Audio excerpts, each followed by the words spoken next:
ശബരിമല സ്ത്രീ പ്രവേശന വിഷയത്തിൽ പ്രതിരോധം ശക്തമാക്കി ഇടതുമുന്നണി. എല്ലാ ജില്ലയിലും രാഷ്ട്രീയ വിശദീകരണ യോഗം വിളിക്കാൻ LDF-ൽ ധാരണയായി. 16-ന് തിരുവനന്തപുരത്ത് നടക്കുന്ന ആദ്യ യോഗത്തിൽ മുഖ്യമന്ത്രി പങ്കെടുക്കും. സ്ത്രീ പ്രവേശനത്തെ ചൊല്ലി ഭരണ പ്രതിപക്ഷ നേതാക്കൾ വാക്പോര് തുടരുന്നതിനിടെയാണ് LDF-ന്റെ ഈ തീരുമാനം.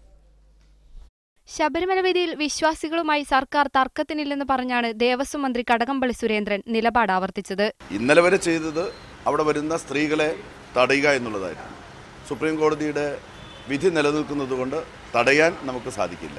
RSS ആണ് വിശ്വാസികളെ പറഞ്ഞ് തെരുവിലിറക്കുക. ആ വിശ്വാസികളെ തെരുവിലിറക്കുന്നതിൻ്റെ മറവിൽ അമ്പലങ്ങൾക്ക് നേരെ അക്രമങ്ങൾ അഴിച്ചുവിടുക. ഇതൊക്കെയാണ് അവരിന്ന് ചെയ്തുകൊണ്ടിരിക്കുന്നത്. ശബരിമലയിൽ സംഘർഷമുണ്ടായാൽ ഉത്തരവാദി സർക്കാർ ആയിരിക്കുമെന്ന് KPCC working president K. Sudhakaran പറഞ്ഞു. വിശ്വാസ സമൂഹത്തോടൊപ്പം ഞങ്ങൾ നിൽക്കും. അത് ഓരോ സന്ദർഭത്തിനും സമയത്തിനും അനുസരിച്ച നടപടികളിലേക്ക് നമ്മുടെ പാർട്ടിയുടെ തീരുമാനവും പോകും. ശബരിമലയിലെ സ്ത്രീ പ്രവേശന വിഷയത്തിൽ സവർണ ബ്രാഹ്മണിക്കൽ നയം അടിച്ചേൽപ്പിക്കാനുള്ള ശ്രമമാണ് നടക്കുന്നതെന്ന് മന്ത്രി തോമസ് ഐസക് കുറ്റപ്പെടുത്തി. ഇത് സവർണ ബ്രാഹ്മണിക്കൽ നിലപാട് കേരളത്തിന് മേൽ അടിച്ചേൽപ്പിക്കാനുള്ള ഒരു പരിശ്രമമാണ്.